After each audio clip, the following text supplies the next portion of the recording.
أنفسنا ومن سيئات أعمالنا من يهد الله فهو المهتد ومن يضلل فلن تجد له وليا مرشدا ونشهد أن لا إله إلا الله وحده لا شريك له ونشهد أن محمدا عبده ورسوله. أيها الأخوات أيها الأخوة أحييكم بتحية الإسلام تحية من عند الله مباركة طيبة. السلام عليكم ورحمة الله وبركاته. Alors, je pense qu'en votre nom à tous, cette année encore, nous pouvons remercier les frères et les sœurs qui ont organisé cette rencontre. Encore une fois, vous êtes extrêmement nombreux et c'est la preuve qu'année après année, ce rendez-vous est un rendez-vous important, pour vous, est un rendez-vous important pour, grâce aux thèmes qui y sont abordés, sur les réflexions que nous avons à partager ensemble. Cette année, il y a eu cette idée intéressante de réfléchir à ce monde en mutation et aux défis qui sont les nôtres par rapport aux valeurs, par rapport à la question de la famille ou de se vivre ensemble, qui est si important dans les sociétés plurielles. Alors, vous le savez, ce que je vous demande, c'est pendant les 45 minutes de l'intervention, simplement d'être à l'écoute, de pouvoir tirer un maximum profit de ce que vous entendez, sans applaudissements, ni pendant, ni à la fin, juste qu'on se rencontre dans le silence et puis on se sépare dans la réflexion, Inch'Allah. Ce que j'aimerais partager avec vous, ce sont quelques réflexions autour du thème lui-même. Et j'ai voulu cette année faire de la présence ici de l'institution à laquelle aussi et avec laquelle je suis engagé, que je dirige autour de la question de la législation islamique et l'éthique, le centre de recherche sur la législation islamique et l'éthique à travers le monde, avec un certain nombre de savants au plus haut niveau de spécialisation, savants du texte et du contexte, avec des étudiants, en essayant d'établir aujourd'hui un réseau international et en même temps avec le commun, c'est-à-dire les femmes et les hommes, musulmans ou d'autres confessions, qui réfléchissent à l'éthique appliquée aujourd'hui, parce que c'est une façon de répondre aux défis qui sont les nôtres. Et donc j'ai voulu cette présence-là, au-delà de cette conférence-là, à travers les interventions qu'on fait dans les autres espaces, chez les plus jeunes, avec le café cet après-midi, quand nous étions avec Mehdi, et puis ce soir, et puis demain de la même façon, aussi au travers du stand. Et je vous le demande, ceux qui sont intéressés par l'éthique appliquée dans un des 12 domaines, c'est de passer au stand B2 où je suis pratiquement après cette conférence, demain, etc., pour vous inscrire dans la liste de ceux qui peuvent être en contact avec le centre, parce que nous cherchons des compétences et de la réflexion. Ça, c'était l'introduction sur la nature de ma présence aujourd'hui, qui n'est pas simplement une présence qui veut s'inscrire dans une conférence, mais également développer avec vous des réflexions un peu plus approfondies et des échanges plus nourris. Première des choses que je voulais mettre en évidence en guise d'introduction, 3 points. Le premier des points sur lequel j'aimerais m'arrêter avec vous, c'est de comprendre de quoi s'agit-il au fond, de quoi parlons-nous lorsque nous parlons du fait que, à partir d'une référence religieuse, à partir de valeurs que nous considérons comme éternelles quant à ce qui concerne notre façon de considérer le transcendant, éternel quand il s'agit de considérer l'être humain, c'est-à-dire la dignité de l'être humain, quand il nous est dit dans le Coran, et Allah SWT nous dit une chose qui est éternelle, au-delà du temps, au-delà des cultures, au-delà des sociétés, à travers toute l'histoire des hommes. وَلَقَدْ كَرَّمْنَا بَنِي آدَمَ, nous avons donné la dignité à l'être humain, femme comme homme. Ça ne se discute pas. S'il y a une chose qui est inaliénable, une chose qui ne se discute pas, c'est la reconnaissance de l'égalité de l'humanité devant l'unique, dont ne se discute ni la dignité, ni la dignité de l'être, ni la dignité du parcours de vie. Donc déjà, nous avons une première valeur. Pourquoi est-ce qu'il faut la rappeler? Pourquoi est-ce qu'il faut rappeler? Par exemple, dans le débat que j'ai eu avec Edgar Morin, qui est un humaniste agnostique, il est lui dans le rappel de l'humanité de l'homme. Pourquoi? Parce que le monde en mutation peut déjà nous faire courir le risque de la déshumanisation de l'humain. C'est pour ça qu'il faut rappeler l'humanité de l'homme devant Dieu, parce qu'un monde où l'on déshumanise l'homme devient un monde qui est un danger pour l'homme. Donc déjà, il faut commencer par l'essentiel. Et nous, d'un point de vue personnel, d'un point de vue de notre rapport à l'unique, ce que nous partageons avec toutes les traditions monothéistes, la tradition juive, la tradition chrétienne, mais toutes les spiritualités, de l'hindouisme, du bouddhisme, du confucianisme, même des philosophies humanistes, eh bien c'est ceci. L'humanité de l'homme ne se discute pas. Et toute évolution sociale qui irait vers la déshumanisation de l'homme est une société et une évolution à laquelle nous devons résister. Nous sommes des résistants au nom de Dieu et de l'homme à tout ce qui ferait perdre l'humanité de l'homme dans la conscience des hommes. Ça, c'est un premier élément. Il ne se discute pas. C'est un principe sur lequel nous avons à fonder notre présence sur la terre et à déterminer notre résistance à toutes les dérives humaines. Donc, premier élément qui est celui de ce monde en mutation. Donc, il faut que l'on s'arrête et qu'on se dise, que se passe-t-il dans notre univers? Que se passe-t-il dans nos sociétés qui pourrait, à court et à long terme, produire une mutation qui changerait notre rapport à l'humain, qui nous changerait notre rapport à la conscience, qui changerait notre rapport aux valeurs, qui changerait notre rapport à la finalité de la vie. Ça, c'est une dimension sur laquelle il faut qu'on s'arrête. Et ça veut dire ceci, qu'au moment où nous nous posons ces questions, nous devons nous arrêter, nous devons avoir un temps de réflexion en essayant de déterminer quelles sont les valeurs dont nous parlons et quelles sont les finalités, quels sont les objectifs. Il y a une chose qui est importante, c'est que à partir du moment où vous êtes un être humain, et quand vous dites que vous êtes un croyant, c'est-à-dire que vous déterminez que vous avez foi en une transcendance, en un Dieu unique qui a créé l'homme et qui, au-delà des hommes, a donné des finalités à la vie. La finalité qu'il a donnée, la première, quand il parle des ins, c'est-à-dire wal-jinn, c'est-à-dire des djinns et des hommes, c'est illa liya'budun, c'est-à-dire ils n'ont été créés que pour qu'ils aient ce lien d'adoration.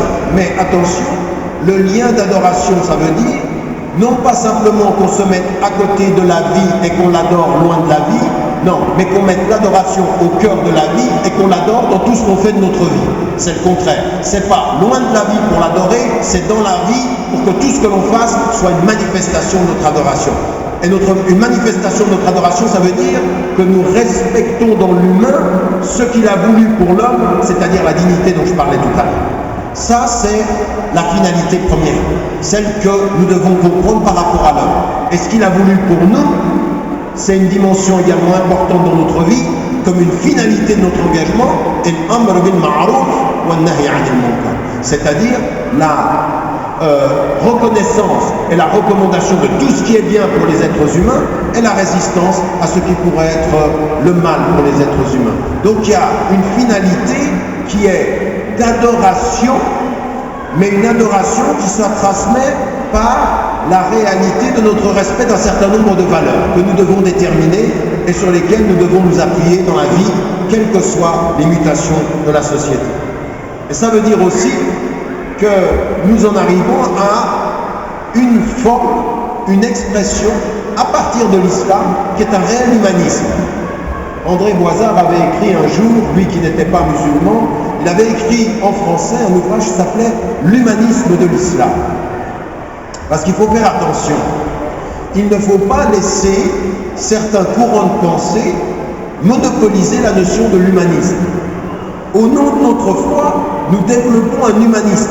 Nous sommes là pour servir. Si le prophète il nous dit khayrukum anfa'ukum linnas, s'il dit le meilleur d'entre vous, c'est celui qui est le plus utile aux hommes, il est en train de développer un humanisme. Celui qui va être utile aux hommes. Celui dont la présence est une valeur ajoutée pour les hommes, une valeur ajoutée pour la société. Pas simplement les musulmans. Anfa'ukum linnas, pour les gens. Au-delà, ya ayyuhan nas, l'humanisme de l'islam s'adresse à toutes les personnes, à tous les hommes, à tel point qu'ont compris dès le début les savants, quand ils parlent du service, c'est le service de tous les hommes, exactement comme les médecins comprennent que quand ils ont un malade, ils ne demandent ni la religion, ni la couleur, ni le statut social. Ils servent l'humain de l'homme et ils comprennent que dans l'homme, avant la religion, avant la couleur, avant la richesse, il y a l'humanité de l'homme. Donc c'est un humanisme essentiel. Et dans un monde en mutation, nous revendiquons la transcendance qui nourrit notre humanisme. Quand d'autres revendiquent l'humanisme sans transcendance. Nous n'avons pas de problème avec ça. Nous reconnaissons ces cheminements-là. Tant que nous servons des valeurs, bien entendu, que nous allons voir être partagées dans beaucoup de situations. Maintenant, quand on parle de l'humanisme, au nom de ce que nous croyons, parce que pour nous le centre, c'est notre foi en Dieu, c'est à lui que nous retournons, mais nous comprenons une chose, sur la terre, ce qu'Allah nous le dit lui-même, regardez comment l'humanisme va se transmettre, donc même de notre compréhension du rapport entre le cosmos et l'individu. Allah dans le Coran, il dit « Sakhara lakum ma fis samawati wa ma fil ard » que Dieu a mis à votre service pour que vous soyez khulafa fil ard, c'est-à-dire des vice-gérants. Qu'est-ce qu'il a fait? Il a mis à votre disposition les cieux et la terre pour que vous les gériez au nom de votre humanité, dans la dignité et dans son service. Vous n'en êtes pas les propriétaires, vous n'en êtes que les gérants, et la meilleure des gestions, c'est dans l'humanité des valeurs, l'humanisme de votre compréhension et le service des hommes, pour le bien en résistant au mal. Regardez comment se dessine tout à coup une compréhension profonde de notre religion, mais qui en fait produit une philosophie de vie et qui nous explique ce que nous devons être sur la terre. Maintenant, tout ceci, on est assis ici, on se dit Masha'Allah, tout ça c'est magnifique. Le problème que nous savons et que nous vivons dans notre quotidien, c'est que le monde est en réelle mutation. Et qu'il y a des choses très positives dans l'évolution. L'évolution, de ce point de vue-là, n'est pas quelque chose de négatif en soi. On comprend, nous, en islam, que l'évolution, min sunanillah. Allah a voulu l'évolution. Mais il nous dit aussi attention. Attention, car dans l'évolution, si vous ne vous tenez pas au principe, vous allez vous perdre. Et c'est pour ça que vous avez ce verset, cette surah qui résonne à notre conscience tout le temps.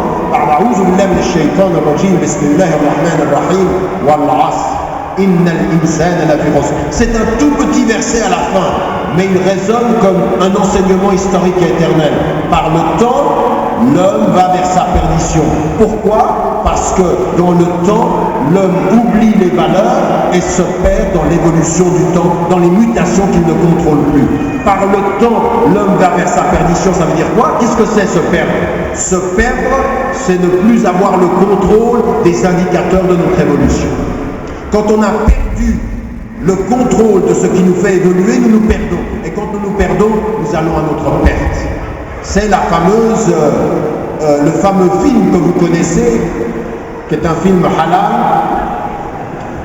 qui est cet homme qui produit une machine qui va se retourner contre lui et qui va le perdre. Il crée sa propre perte parce qu'il perd le contrôle de l'objet. Il n'a plus le contrôle. Mais le contrôle, ce n'est pas simplement technologique, c'est le contrôle de la conscience et c'est le contrôle des valeurs. Créer l'objet qui devient et qui vous transforme, vous, en objet de votre objet. Et donc là, vous êtes perdu. C'est pourquoi il faut, de ce point de vue-là, garder ce sens, cette conscience de ne pas créer pour soi ce qui va être notre perte. Quand on a dit cela, eh bien, on comprend qu'il faut réfléchir à ces mutations. Et j'aimerais m'y arrêter avec vous pendant quelques minutes pour voir de quoi il s'agit.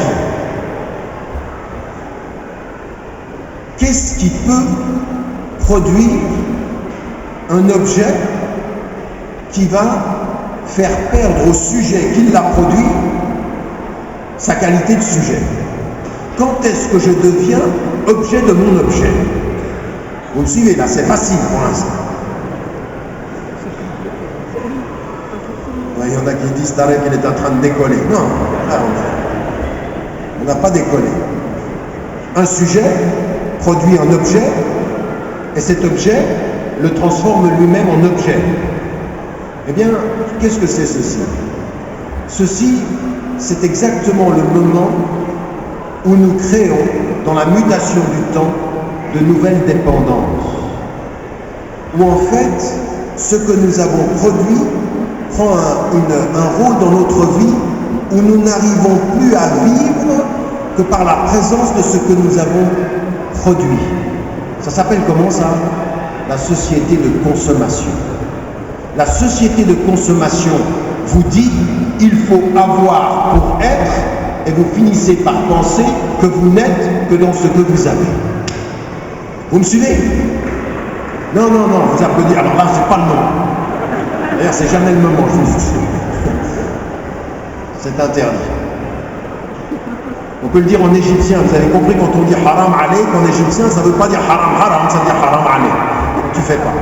C'est mieux de pas le dire. Donc en l'occurrence ici, ce qu'il faut comprendre, c'est cette dimension de la dépendance, la mutation qui crée une nouvelle dépendance. Et c'est quoi ceci? C'est tout ce qui va être dans la technologie moderne, et nous avons tous à considérer ça. C'est une mutation très grave, parce que tout ce que nous comprenons de l'islam, c'est que la seule dépendance que nous reconnaissons en disant voilà, merci. J'ai l'impression que je perds ma voix, c'est ça?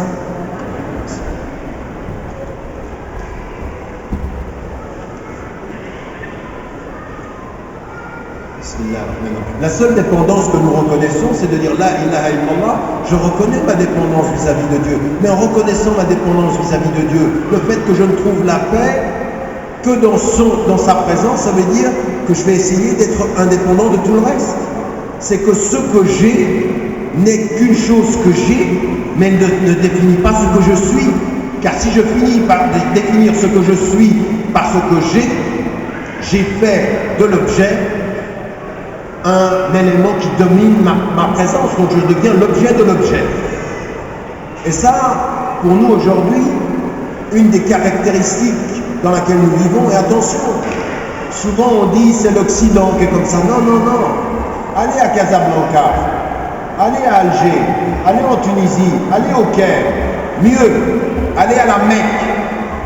À la Mecque, vous sortez del Haram et vous entrez dans les malls où l'on nous vend de tout et de rien. Et vous comprenez qu'à 500 mètres, Allah subhanahu wa ta'ala, il vous dit libère-toi de toutes les dépendances, vous faites 500 mètres et on vous dit sors ton porte-monnaie. On a développé la dépendance à toutes les sociétés de consommation, à la Mecque, à 500 mètres, la perversion ultime. Et ça, on ne va pas dire que c'est de la faute à Washington. Ah, nous on est des champions, c'est eux. Ah non, là c'est nous et au centre. C'est nous et au centre où nous développons des dépendances. Et à un moment donné, il faut être autocritique et dire ça ne tient qu'à nous. La conscience musulmane contemporaine a mis au lieu de toutes les libérations l'espace de toutes les aliénations. Au centre. Et soyez contents, là-bas, il y a du McDonald's halal. Bismillah. Voilà où on en est. Ces dépendances-là sont également à déterminer. Deuxième des choses, où on est dans des mutations. Donc comprenez bien, je ne dis pas aujourd'hui que tout ce que nous vivons dans l'évolution est négatif. J'essaie simplement de mettre en évidence le négatif pour savoir comment on réagit au négatif. Donc faites très très attention, en 45 minutes, je ne peux pas parler de tous les aspects de l'évolution. Comme j'ai un thème, je regarde le négatif pour savoir comment on y répond. Mais je n'ai pas dit que l'évolution et le progrès étaient négatifs. Ça dépend quel progrès, ça dépend quelle évolution. Là, on parle du négatif pour savoir comment on lui résiste. Premier élément, c'est effectivement celui de ces nouvelles dépendances, qui est l'exact opposé de la transcendance. La transcendance est un élément de libération par rapport aux dépendances, nous faisons le contraire. Deuxième des choses, dans les mutations, le caractère quasi international de situations où on va amplifier chez les êtres humains la peur. Ah oui, dans les sociétés les plus modernes, dans les sociétés les plus riches, comme en Afrique, comme en Asie, comme dans le monde arabe, partout, on voit s'installer une globalisation du sentiment d'insécurité. Grande mutation très très difficile, et en l'occurrence, là on se souvient, quand on revient vers le prophète, que toute sa vie, ce qu'il disait aux compagnons, ce qu'il disait même quand il fuit la Mecque pour aller à Médine, il dit à son compagnon, la tahzan. Et il dit, Allah a dit à Moussa alayhi salam, la tahzan, n'aie pas peur. Avec moi, les compagnons n'ont pas peur. Avec moi, les messagers n'ont pas peur. Pourquoi? Parce que la transcendance, parce que le rapport à la paix intérieure, c'est de dépasser ces peurs dans la confiance. Or, nous avons une mutation internationale où même les pays les plus riches, même les pays les plus pauvres, même les pays internationalement où on se dit il n'y a rien, eh bien on développe des peurs. Le but, c'est de développer un sentiment d'insécurité. Et ce sentiment d'insécurité, eh bien on le sait, qu'est-ce que ça va être? Vous avez un parti, des partis, presque tous les partis, c'est pas uniquement le Front National, c'est presque tous les partis qui ont développé aujourd'hui un sentiment de peur vis-à-vis de qui? Les immigrés, les étrangers, l'islam, les Roms, tout ceci, ce sont des éléments qui font peur. L'Europe même. Vous avez des partis aujourd'hui qui disent attention, l'Europe nous mange. Et donc on développe dans la conscience nationale française un sentiment de peur. Et quand vous êtes en face de la peur, vous avez forcément une tendance à vous refermer, une tendance à devenir exclusiviste, à perdre l'humanisme et à penser au vôtre, mon identité, ma nation, les miens. L'humanisme du départ, qui consistait à servir l'humanité, va finalement finir avec la peur à se protéger soi-même. Le sentiment international. Mais là, d'un certain point de vue, vous ne pouvez pas dire simplement c'est en France que ça se passe. Ça se passe aux États-Unis. La guerre contre la terreur, c'est attention, on a peur. Mais en même temps, aux États-Unis, vous allez voir que ceux qui subissent le plus la peur, ce n'est pas vraiment les musulmans, c'est les latinos. Ils viennent du sud, de l'Amérique du Sud, de l'Amérique latine. On dit attention, ils nous colonisent. De la même façon ici, vous allez en Afrique, le développement des peurs. Vous allez en Asie, le développement des peurs. Vous allez parmi les musulmans, le développement des peurs. Nous sommes assiégés par un sentiment d'insécurité. Raison pour laquelle, quand vous avez un Premier ministre ou un ancien président qui vient de façon ferme dire la force de la sécurité, on se sent bien. Ah, voilà enfin quelqu'un qui prend des décisions qui va nous faire dépasser les peurs. C'est pas parce qu'il a une politique intéressante, c'est parce qu'il a un discours ferme qui rassure. On a besoin d'être rassuré quand on n'a pas de principe pour nous permettre d'être confiants. Sans principe dans la confiance, développer une politique de sécurité contre les peurs. Et ça, vous avez un livre qui est très intéressant qui s'appelle la Shock Doctrine. En anglais, c'est la doctrine du choc. Comment on développe les peurs pour faire avancer des politiques. Et là, de ce point de vue-là, on est tous en face de ceci. La mutation internationale, c'est aujourd'hui par des multinationales, par des gouvernements, par un sentiment qui s'installe, nous sommes en danger. Et là, vous regardez la communauté musulmane, aujourd'hui, beaucoup de peur, beaucoup de crainte, beaucoup de développement de cette insécurité-là. Troisième des choses à laquelle nous assistons, et qui est extrêmement grave, c'est-à-dire que sans s'en rendre compte, avec les moyens de communication, avec les médias aujourd'hui, nous sommes en train de nous rendre compte, dans une mutation internationale qui est le produit de la globalisation, en train de développer une hiérarchie dans l'humanité, qui est encore une fois l'opposé de ce que je disais. Vous avez bien compris, j'ai commencé par dire les principes pour dire que ce dont je suis en train de parler maintenant, c'est l'opposé. Un premier élément, cette dimension qui est nous devons aller vers l'indépendance, nous développons les dépendances, nous devons développer la confiance, nous sommes dans la peur, et le troisième élément, nous sommes à une égalité d'humanité. Le prophète, il a dit que vous êtes tous égaux, tous. égaux, pardon, tous égaux, et que je parle français maintenant, tous égaux, et vous venez de la terre. En l'occurrence, vous venez de la terre, et vous êtes tous égaux. Et ça veut dire que Bilal, radiallahu anhu, est l'arabe, et le noir, et le blanc, et le riche, et le pauvre, tous égaux. C'est la dignité de l'être humain. Aujourd'hui, qu'est-ce qui se passe? Avec les moyens de communication, on a l'impression qu'il y a des êtres humains qui valent plus que d'autres. On s'est habitué chaque jour de notre vie à entendre qu'il y a jusqu'à 200 personnes qui meurent en Syrie, 150 personnes qui meurent en Libye, plus de 100 qui meurent tous les jours en Irak. Ça, c'est ce qu'on ne connaît de guerre.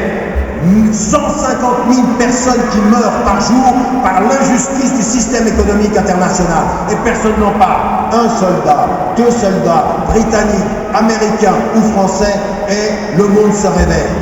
La hiérarchisation du sang des êtres humains, comme si le sang ne valait rien. Je vais vous dire une chose.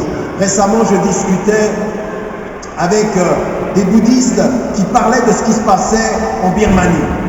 Et je leur expliquais comment, au nom du bouddhisme, il y a des moines bouddhistes qui peuvent justifier le fait qu'on s'en prenne ainsi à ceux qui ont été considérés par les Nations Unies comme la nation la plus maltraitée du monde, les Rohingyas aujourd'hui en Birmanie. Comment est-ce que c'est possible?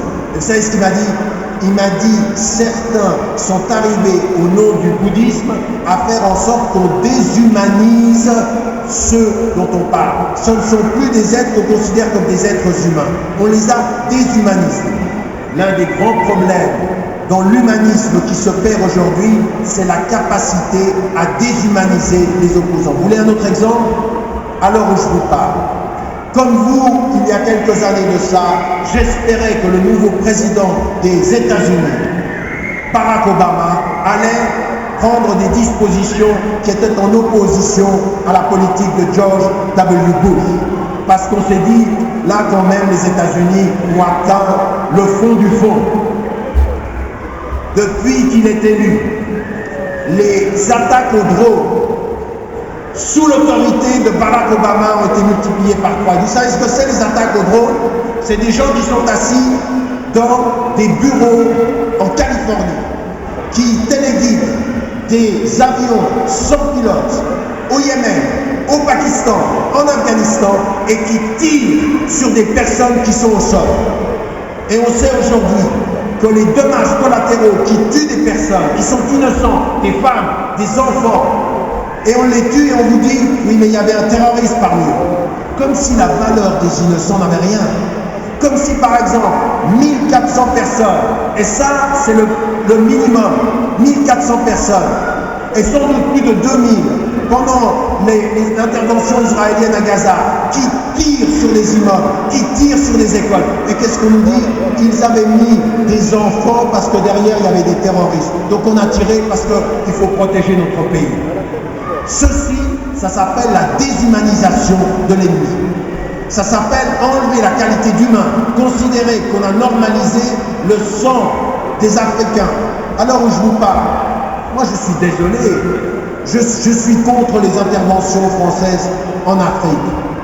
Pas simplement maintenant, je pense qu'il y a un passif avec le Mali, la Côte d'Ivoire. Il faut parler de tout ceci, c'est pas simplement maintenant. Mais quand on nous dit qu'on va aller sauver l'Afrique centrale et qu'on envoie des militaires qui ne sont pas assez nombreux pour préserver la sécurité et qu'on demande après que les gens se fassent massacrer, ce serait bien qu'on en envoie d'autres. On a une responsabilité morale majeure. Parce qu'il y a eu des massacres, on a vu à la télévision, qui sont absolument scandaleux. Mais c'est des Africains. C'est des Africains. Ça vaut moins apparemment dans notre conscience que ce qui est en train de se passer. 529 condamnés à mort en Égypte. Et le monde se tait. Et on va dire, oh, mais ce sont des islamistes, des frères musulmans. D'abord, c'est un mensonge. Parmi eux, énormément de gens ne sont pas des frères musulmans. Et même si c'était des islamistes, même si c'était des gens qui avaient des idéologies, des opinions qu'on ne partage pas, est-ce qu'il est normal qu'on accepte parce qu'un policier égyptien a été tué, que 529 soient condamnés à mort? Et le monde se tait. Ça s'appelle comment ça? La déshumanisation. On diabolise l'ennemi. Attendez, moi quand on m'a posé la question de Ben Laden, j'ai dit, je suis contre tout ce qui a été dit, qu'il avait dit. tout ce discours-là. Mais quand on peut arrêter un homme et le juger devant l'histoire, on le juge, on ne l'assassine pas. Ma position par rapport à Cheikh Al-Qaradawi, avec tout le respect que j'ai pour ce qu'il nous a apporté, c'était que j'étais opposé à Cheikh Youssouf Al-Qaradawi qui dit on tue Kadhafi. Non, Kadhafi on l'arrête. D'ailleurs le tuer ça arrangeait bien certains gouvernants français, soit dit en passant. Soit dit en passant, c'était bien qu'il soit éliminé. C'est d'ailleurs la seule fois où Sarkozy était sans doute d'accord avec Cheikh Al-Qaradawi. Mais non, c'est pas drôle. Non, applaudissez pas, c'est pas drôle. C'est pas drôle. Je pense que Kadhafi était un tyran qui devait être jugé et passer sa vie en prison. Mais de l'assassiner comme ça, de le lyncher comme ça, c'est une honte à la conscience humaine. On ne fait pas ces choses-là. On ne demande pas la mort de quelqu'un. On demande le jugement. Quant à ce qui lui arrivera au-delà, ça c'est la déshumanisation. Une des mutations à laquelle nous assistons tous de façon absolument inacceptable. Et ça, il faut qu'on se dise nos valeurs, elles vont nous aider comment? Pour gérer ceci. Pour gérer aujourd'hui ce qui est en train de se passer dans le monde. Là, j'en ai besoin parce que j'ai plus de voix.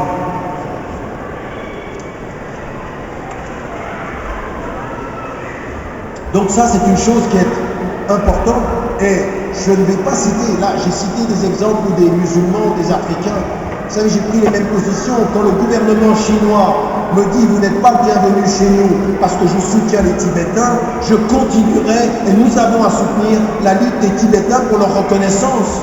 Parce que le marché chinois, c'est un marché pour lequel certains se sont tus et ont déshumanisé même les Tibétains. Alors après, il y a le folklore du Dalai Lama, on l'invite, il est gentil, il sourit tout le temps. Derrière, des moines sont tués, des nonnes sont violées et on se tait comme si ça n'était rien, parce que le marché a ses raisons que notre conscience ignorera. Dernier élément, je n'ai pas le temps d'aller plus loin, mais dernier élément sur lequel nous devons nous arrêter sur les mutations. Donc un, ce que j'ai mis en évidence, les dépendances. Deux, l'insécurité et la peur. Trois, la déshumanisation et la hiérarchie des appartenances à l'humanité. Et le quatrième élément, c'est ce grand mensonge qu'on est en train de nous dire tout le temps, nous sommes pour la démocratie. Et on ne veut pas parler de la relation entre les processus démocratiques et les intérêts économiques et géostratégiques. Moi je l'avais dit, souvenez-vous pour ceux d'entre vous qui écoutaient et qui lisaient, au moment où on nous parlait des printemps arabes, au moment où on nous parlait de ces libérations, je l'ai dit, ne terminez pas la réflexion sur la question politique. La question est éminemment économique. Et aujourd'hui, on se taira internationalement sur des pays qui sont des dictatures et on préservera nos intérêts économiques. Et certains viennent nous faire la leçon. Ils viennent nous faire la leçon par rapport à est-ce que vous êtes pour la démocratie? Mais nous sommes pour la démocratie, mais pas à géométrie variable. Nous sommes pour le processus de diversité, mais pas à géométrie variable.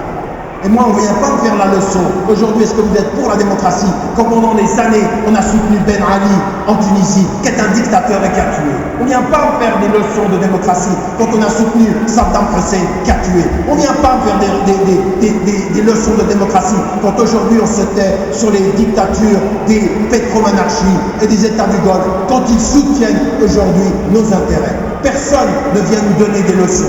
Si et seulement si, nous acceptons de comprendre aujourd'hui que dans la fragmentation des intérêts économiques d'un côté et des discussions politiques, nous tombons dans un piège et que c'est l'une des mutations. Aujourd'hui, ce qui mène les dynamiques sociales, ce ne sont pas des États, ce sont des dynamiques économiques globales, transnationales, qui développent des puissances énormes et dans lesquelles il n'y a pas de décision démocratique. Pas de décision démocratique. Si vous pensez que l'Égypte aujourd'hui, par exemple, est soutenue et tenue par des militaires qui tiennent les armes et la sécurité, vous n'avez rien compris. Ils tiennent 60% aujourd'hui, entre 40 et 60%, et sans doute 60% avec les effets ajoutés de l'économie égyptienne. C'est eux qui sont les corrompus et qui tiennent. Donc aujourd'hui, on a dans les mutations la transposition d'un pouvoir économique derrière la scène qui nous laisse, nous, penser que nous nous agitons dans des démocraties politiques. Raison pour laquelle il faut, dans nos débats sur la démocratie, affirmer incarner notre principe démocratique, mais toujours en le liant. Il n'y a pas de démocratisation s'il n'y a pas d'autonomie économique. Donc il faut lier les deux, toujours. Et il ne faut absolument pas penser à l'un sans l'autre. Cette fragmentation est problématique. Maintenant qu'on a dit ceci, eh bien, notre réponse, comment est-ce qu'on fait dans ce monde-là? Alors après, on peut s'asseoir et dire, tout ça c'est bien noir. Non, c'est des réalités auxquelles nous devons résister. Le monde évolue dans ce sens-là et comment nous résistons? Premier élément. Et c'est là où nous devons être une valeur ajoutée. Une valeur ajoutée aux sociétés dans lesquelles nous vivons. Ici ou dans le monde majoritairement musulman, en Afrique, en Asie, partout. Et pas simplement en tant que musulmans, mais avec toutes les femmes et tous les hommes de conscience. C'est-à-dire ceux qui sont humanistes, avec ou sans Dieu. Et ceux qui sont avec Dieu, les juifs, les chrétiens, et ceux qui sont dans des spiritualités, ils développent avec nous, et nous devons développer et être les témoins de ce que nous appelons justement le travail, la quête de l'indépendance spirituelle. C'est-à-dire ce travail qui va consister à se prendre en charge. Le monde est en train de nous produire et de nous transformer en objets, en éléments de l'avoir. Nous devons nous réconcilier avec tout ce qui est la philosophie, la religiosité, la spiritualité de l'être, c'est-à-dire cette nourriture intérieure. C'est-à-dire qu'en tant que musulman, quand on jeûne 1/12 de l'année, c'est-à-dire 1 mois sur 12, nous jeûnons. Que ce qui nous est demandé avec notre avoir, c'est de donner la zakat, c'est-à-dire d'avoir le souci du pauvre. Nous devons développer un travail d'éducation spirituelle qui mette en avant la philosophie et la primauté de l'être sur la voie. Mais ça commence par nous-mêmes. Ça commence dans ta vie personnelle à se poser la question de comment je m'éduque, comment je prends soin de moi-même, comment je prends soin de mon cœur, comment je communique avec Dieu, comment je communique avec mon propre cœur, quelle priorité je donne à ma vie. Ça, c'est notre résistance première. C'est pour ça que dans le monde tel qu'il va, la première responsabilité du sujet, c'est de prendre soin de soi. C'est de prendre soin de son cœur, c'est de prendre soin de son intelligence. Et ce travail-là, vous savez, c'est pas rien. À un moment donné, quand vous êtes dans le flux de cette vie, de vous arrêter de faire du dhikr, de vous arrêter de penser à Dieu, de lui parler. Nous avons tous nos contradictions, nous avons tous nos erreurs. Parfois, nous sommes tous dans la dépendance. Mais la dépendance, elle est la vie. Et l'indépendance, elle est la spiritualité dans la vie. Elle est un processus de libération. Et quand on dit la spiritualité, c'est pas de s'éloigner de la vie, c'est d'essayer de suivre comment le prophète sallam était, comment il avait des exigences par rapport à lui-même. La spiritualité, c'est la discipline personnelle. La spiritualité, c'est la prise en charge. La spiritualité, c'est l'exil intérieur. La spiritualité, c'est s'éloigner un peu. La spiritualité, c'est de ne pas se laisser prendre par le temps et prendre du temps pour soi-même. Et ça peut être des moments que l'on discipline chaque jour. On sait le sens de la prière, on sait le sens du jeûne, on sait le sens de la zakat, on sait le sens du dialogue avec Dieu à travers le Coran, à travers nos textes de référence, à travers la vie du prophète islam. Tout ça, c'est l'armure avec laquelle on s'équipe pour aller vers la libération, pour aller vers l'autonomie, pour aller vers l'être, s'occuper de son être. Mais ça veut dire quoi aussi? Vous savez, dans les traditions spirituelles, et c'est pas un hasard. Pour être proche de l'être, il faut souvent être proche de ceux qui n'ont rien. Écoutez bien ce que je suis en train de dire. Pour être proche de l'être, il faut s'approcher de ceux qui n'ont rien. Dans certaines traditions mystiques, pour entrer dans un cercle de formation, il faut aller s'occuper des pauvres. Ils n'ont pas, mais ils vous rappellent l'être. Dans le dénuement, on se rappelle de l'essence des choses. Et ça, c'est aussi important. Vous savez, il y a un conseil qui est donné parfois, c'est visiter les cimetières. Il y a un autre conseil, c'est visiter les malades. Il y a un autre conseil, c'est rappelez-vous de votre mort. Et quand vous êtes dans la mort qui donne la fin de l'être, les malades qui pensent à l'être et pas à l'avoir, les cimetières qui rappellent que la vie est finie et que là ils sont et que plus rien ne compte dans ce qu'ils ont. D'un moment donné, ça nous renvoie face à la société de consommation, à des processus, à une réflexion fondamentale sur ce que nous sommes. Et ça aussi, il faut se poser la question, c'est une résistance importante. par rapport à l'être. Et c'est pour ça que j'aimerais vous dire une chose. Vous savez, quand vous lisez un livre, vous savez, parfois quand vous regardez l'image vous traduit dans le caractère physique des choses que vous avez pu penser. Le livre, il laisse votre imagination se développer, penser aux choses. C'est pour ça que c'est très important de lire. Parce que le lire vous envoie à votre conscience en tant que sujet. Vous produisez une pensée. Faites attention à une société de l'image qui prend de vous une image qu'elle vous donne, alors que si vous êtes dans une société de la lecture, vous produisez l'image qui vous permet d'être. C'est pour ça que le Coran est un livre. C'est pas une image internet, c'est un livre. Il renvoie à lui, au cœur et à l'intelligence. On est toujours déçu d'un film que l'on a vu après avoir lu le livre, parce que l'autre a pensé pour une image. Mais le livre, il développe le sujet, et le sujet l'indépendance, de l'être, pas de l'avoir. On est dans ces images et on a une image devant soi, mais on est dans ces images, on se développe dans l'image qu'on produit. Ça, c'est un premier élément. Rapidement, puisque le temps est compté, vous le savez, un des éléments de résistance à cette culture de la dépendance et de la peur, c'est la connaissance. La connaissance, c'est du pouvoir, et la connaissance vous permet de maîtriser vos peurs. Mieux vous savez, moins vous avez peur. On a souvent peur de l'ignorance. Quand on dit par exemple, les gens racistes ne savent pas, oui, il y a de l'ignorance dans le racisme, et l'ignorance produit du racisme, raison pour laquelle il faut savoir. Souvent, vous verrez des gens qui vous disent « Ah, j'aime pas les Arabes ». Enfin, je ne sais pas si vous en avez beaucoup, mais il y en a qui peuvent le dire. Je dis « Je les aime pas eux, mais toi, c'est bien. Toi, t'es simple. Moi, j'ai eu ça. Moi, j'ai joué au foot, et j'ai dit « Toi, t'es bien. Eux, non. C'est pas possible. » Pourquoi ils vous disent ça? Parce qu'en fait, la connaissance qu'ils ont de vous a diminué la crainte qu'ils pouvaient avoir de ce que vous représentez. Et l'ignorance, vous savez pourquoi, par exemple, dans des lieux où il n'y a pas d'Arabes, dans des lieux où il n'y a pas de Noirs, dans des lieux où il n'y a pas de musulmans, dans les votes, c'est souvent dans ces lieux-là qu'on est les plus durs avec eux, parce qu'on ne connaît pas. Notre résistance à la peur, notre résistance à la dépendance, c'est la connaissance. Armez-vous du pouvoir du savoir, parce que c'est ceci aussi qui nous fait résister. C'est une nécessité, pas d'humanité sans connaissance. Pas d'humanité sans développement de l'intelligence. Pas d'humanité sans acquisition. Mais attention, pas simplement des livres sur l'islam. Non. Quand le prophète a dit « Talabul ilm », Talabul ilm, c'est la demande de connaissance. Mais toutes les connaissances, médicales, scientifiques, technologiques, tout ça, armez-vous de connaissances. Parce que c'est ce qui permet aussi de dépasser cela. Le troisième des choses qui est importante et que vous vivez peut-être beaucoup plus que dans d'autres sociétés, vous savez, vous êtes en France, moi j'aimerais quand même vous dire une chose. Aujourd'hui, si j'étais en Égypte, je serais en prison. Si j'étais en Arabie Saoudite, je serais sans doute en prison. Si j'étais en Syrie, je ne sais même pas si je serais en vie.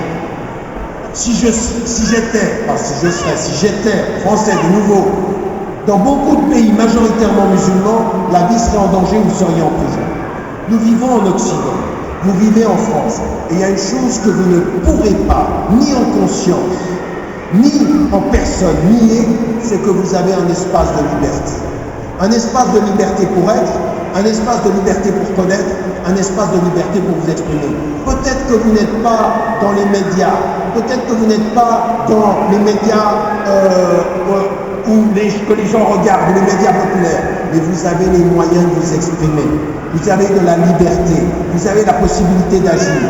Et ça, en humanité, c'est une responsabilité. La liberté est une responsabilité. Et c'est un des moyens de lutter contre les peurs, un des moyens de lutter contre les dépendances, un des moyens également de lutter contre tout ce qui va être cette déshumanisation. Votre liberté, c'est la preuve de votre humanité. C'est pour ça que Ibn Kathir et beaucoup de savants, Al-Qurtubi, et beaucoup de savants comme Ibn Qayyim al-Jawziyya ou Ibn Taymiyyah, Abu Hamid al-Ghazali, tous les grands savants, ils mettent en évidence que la karamat al-insan, elle est dans sa liberté. Et quand on est en France, qu'on a un passeport ou qu'on est résident et qu'on a la liberté, on ne crache jamais dans un pays d'appartenance qui a protégé votre liberté. Oui, il y a des injustices, oui, il y a des discriminations, mais vous ne pourrez pas dire qu'on vous empêche de penser. Vous ne pouvez pas dire qu'on vous empêche de parler. Vous pouvez dire on ne m'écoute pas, mais vous ne pouvez pas dire j'ai pas de liberté. Et cette liberté, c'est une responsabilité. Mais pourquoi? Pour être, pour apprendre et pour défendre, c'est-à-dire de dire comme citoyen français que le résident doit être respecté, que les Roms doivent être respectés, qu'il n'y a pas de hiérarchie dans l'humanité, qu'il n'y a pas de sélection dans les démocraties, qu'il n'y a pas oui pour les uns et non pour les autres. Un peu de courage avec la liberté, soyez un peu courageux, mais attention, le courage dans la sérénité, la confiance, pas dans l'agressivité et l'insulte. Cet après-midi avec Médine, on parlait de ceci, de cette nouvelle jeunesse qui critique tout, qui insulte tout le monde, mais qui est improductive. Non, la liberté productive, le propos serein, la confiance. On ne va pas se taire parce que devant Dieu et en conscience, on ne se tait pas. Bourdin, l'autre jour, à l'émission de télévision, il dit « Il faut que la République s'exprime ». Elle ne se tait pas. Et ma réponse était oui, il ne faut pas qu'elle se taise, mais il faut qu'elle écoute. Mais elle écoute qui si vous ne parlez pas? Qui va-t-elle écouter si vous ne vous exprimez pas? Qui va-t-il? Oui, le temps est écoulé, donnez-moi 2 minutes, c'est possible? Ou 3.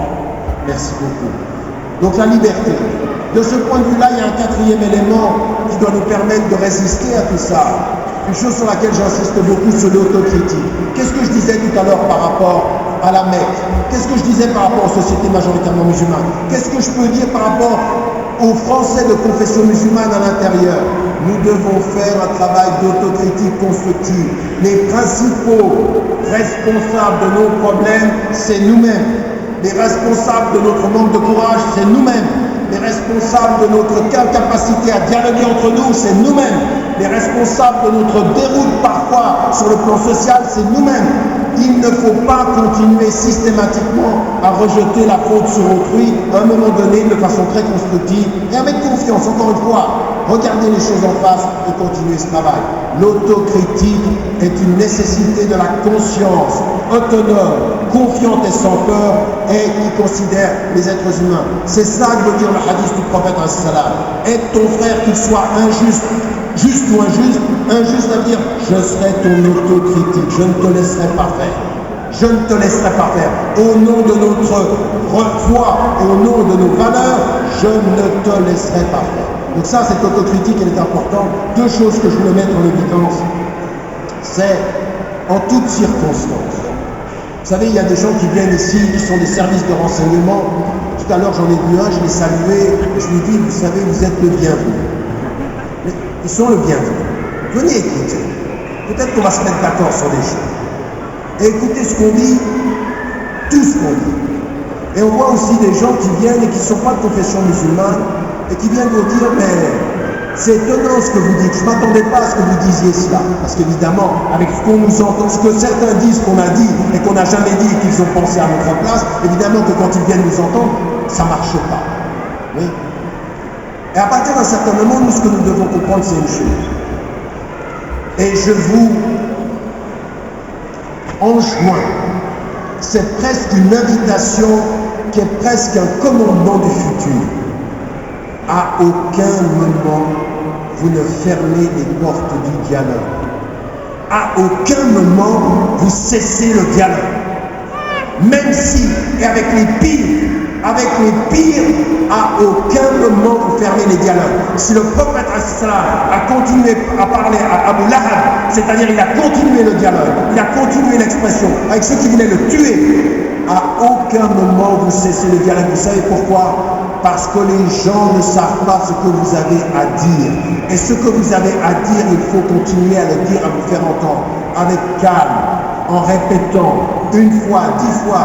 Il y en a qui viennent vers moi et me disent, ça fait 25 ans que tu répètes, ils te posent toujours les mêmes questions. S'il y avait encore 30 ans à venir, il faudrait les faire. Vous savez pourquoi? Parce que ceux qui posent les questions, ils ont une idée dans la tête.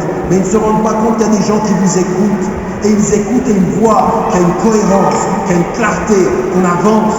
Donc ne refusez jamais le dialogue. Dans le monde de peur, le dialogue donne de la sécurité. Dans un monde de dépendance, le dialogue donne de la liberté. Dans un monde de déshumanisation, le dialogue, c'est l'humanité. Le dialogue, c'est l'humanité. Parle-leur, discute avec eux de la meilleure des façons. Pas simplement le dialogue, de la meilleure des façons. Ça veut dire le respect, ça veut dire l'écoute. Mais vous savez, quand je vous dis communiquer, c'est pas simplement parler, c'est aussi écouter. Les musulmans, aujourd'hui, font preuve de beaucoup trop de surdité. Donc il faut, de ce point de vue-là, continuer, utiliser tous les moyens alternatifs que nous avons. Ça aussi, c'est le dialogue. Et ma conclusion, elle est celle-ci.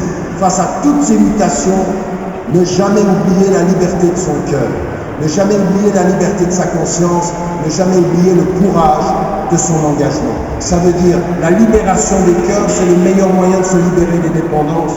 La résistance des consciences en humanité, soyez des résistants en conscience. Prouvez votre humanité. Mais s'il vous plaît, pas d'indignation collective. Vous ne pouvez pas reprocher à certains intellectuels français de parler de tout sauf d'Israël, alors que vous parlez de tous les musulmans sauf de tous les autres. Vous ne pouvez pas leur reprocher ce que vous faites. Vous ne pouvez pas ne vous indigner que quand il y a des musulmans qui meurent. Vous devez vous indigner quand il y a un être humain qui meurt. Un seul et on s'indigne. Pas d'indignation sélective. Vous ne faites pas ce que vous reprochez aux autres. Parce que ça ne va pas. Quand on voit des gens qui disent « Ah, BHL, ils s'indignent de tout le monde, sauf des Palestiniens. » Et on voit parmi vous, ici dans cette salle, des gens qui ne s'indignent que quand un musulman meurt. Je suis désolé. Un être humain qui meurt injustement traité, c'est un être humain. Et quand le prophète s'est levé, quand il y avait une procession, et qu'on lui a dit « C'est un juif », il a répondu, est-ce que c'est pas une âme humaine? Il a répondu, est-ce que c'est pas une âme humaine? Parce que nous nous levons pour les âmes et l'humanité. Nous ne vous levons pas uniquement pour les nôtres. Et si tu te lèves que pour les nôtres, c'est que tu n'as rien compris à ce que c'est d'être parmi nous. Tu n'as rien compris au message de l'islam. Donc s'il vous plaît, ne reprochez pas aux gens ce que vous-même vous faites dans vos indignations. Pas d'indignation sélective et engageons-nous comme des sujets en confiance, avec beaucoup moins de peur. Et dites-vous bien une chose. Malgré tous les problèmes de ces mutations, si Dieu veut que les choses changent, si vous êtes sincère dans votre volonté, les choses changeront. Ayez confiance, soyez serein et dites « Natawakkalu ala Allah walhamdulillah ». Maintenant, attendez, je vais finir la conférence, je vous demande juste une chose. Pas un applaudissement, mais juste le silence, quelques secondes au moment où je m'en vais. Que Dieu vous aide, qu'il vous aime et qu'il vous accompagne et que vous soyez. Salam alaikum wa rahmatullah.